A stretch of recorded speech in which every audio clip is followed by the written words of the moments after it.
नमस्ते प्रणाम। हम मंजू वर्मा, जिला अम्बेडकर नगर, टांडा। स्वागत बा मंजू लोकगीत 123 के चैनल पे।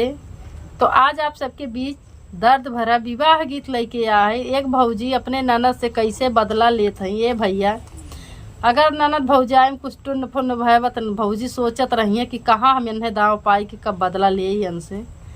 तो वैसे भौजी देखा कैसे बदला ले थी अपने ननद से। तो आप लोगों ने गीत में सुनी है और देखा। अगर गाना हमारा पसंद आई तो लाइक, शेयर, सब्सक्राइब और ये देखा कमेंट ही तो सारा उल्टा करत बाहर दम। सोचत ना जो ने कमेंट न करत यही के नाते हम दिखाई इतना दिखाई है कमेंट। हमार बेटी इतनी मेहनत से बना के सब लगाए बा भागा करत हैं। तो आप लोगन पूरा गाना सुनी है। अच्छा लगी वीडियो शेयर करी है, लाइक करी है, कमेंट में बताइए गीत कैसे। ज़्यादा से ज़्यादा मंजू लोकगीत 123 की चैनल का शेयर करी है। नमस्ते प्रणाम। हम नीलम धुरिया, टांडा, जिला अम्बेडकर नगर से। तो आप सुना विवाह गीत। पूरा बाबा सीमा मोरे बाबा कैसा गरवा पूरा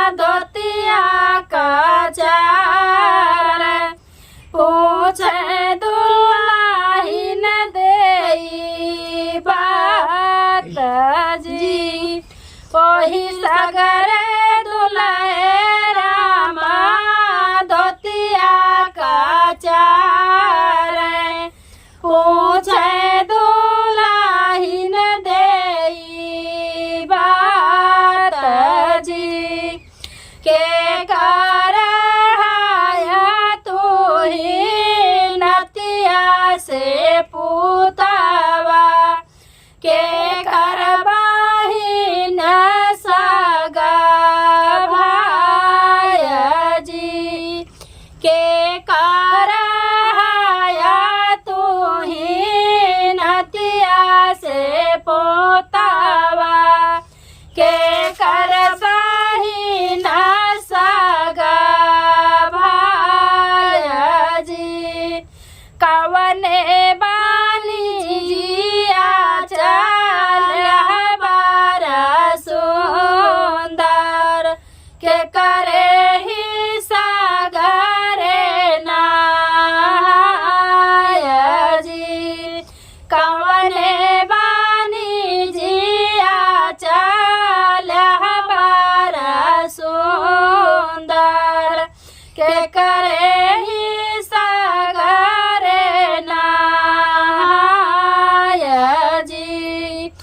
अपने बापैया जी के नतिया से पूतवा अपने बाहिलिया सगा भाया जी अपने बापैया जी के नतिया से पूतवा अपने बाहिलिया सगा भाया जी से धुरा बानी जिया चले है बारी दानिया ससुरु के सगरे नहाया जी से धुरा बानी जिया चले है बारी दानिया ससुरु के सगरे नहाया जी। इतनी बचना सुनी बेटी हो कावन दे धई के बापैया लगा जाया जी। इतनी बचना सुनी बेटियों कावन धाई बापैया लगा जाय जी। जे बारा मोरे बाबा नगर ढूंढा तू है, वही बारा सागरे नहाय जी। जवन बारा मोरे बाबा नगर ढूंढा तू आया, उहे बारा सागरे नहाय जी। एतनी बचना सुनी बेटी हो कावन दे, धाई के चाचा लागे जाय जी। एतनी बचना सुनी बेटी हो कावन दे, धाई के चाचा लागे जाय जी। जवन बारा मोरे चाचा नगर ढूंढा तू आया, उह बारा सागरे नहाय जी। जवन बारा मोरे चाचा नगर हेरत आया, उह बारा सागरे नहाय जी। एतनी बचना सुनी बहनी हो कावन दे, धाई भैया के लागे जाय जी। एतनी बचना सुनी बहनी हो कावन दे, धाई के भैया के लागे जाय जी। एतनी बचना सुनी भाऊजी कावन दे, धाई के सागरवा पे जाय जी।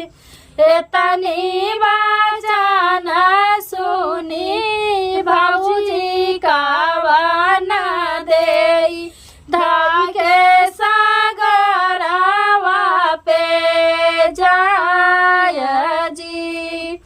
आवन न दोइया पलंग चाड़ी बैठा, कूचा मगैया डोली पान जी।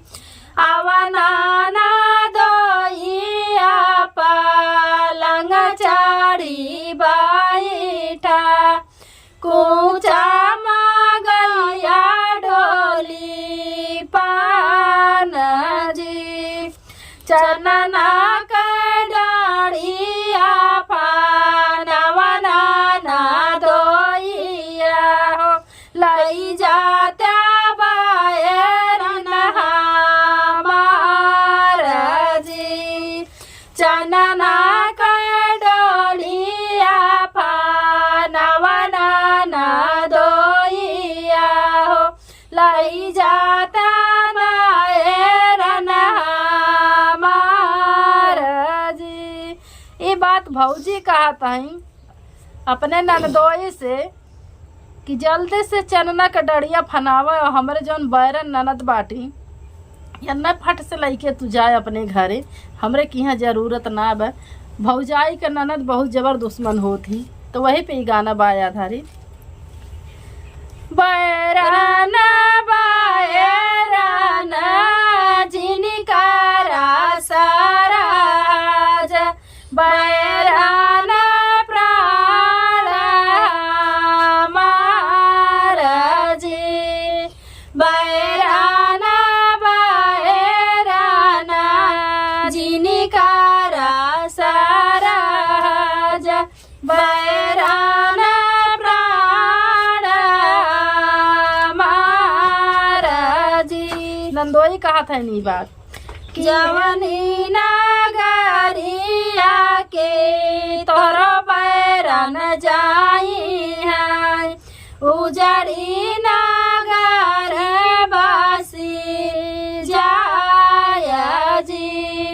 जवानी नगरिया के तोहरी बैरन जाई है उजरी नगर बसी जाय जी। नंदोई कहत है इन्ने तू बैरन कहत हूँ, लेकिन बैरन बैरन करे हमार जान परान बाटी।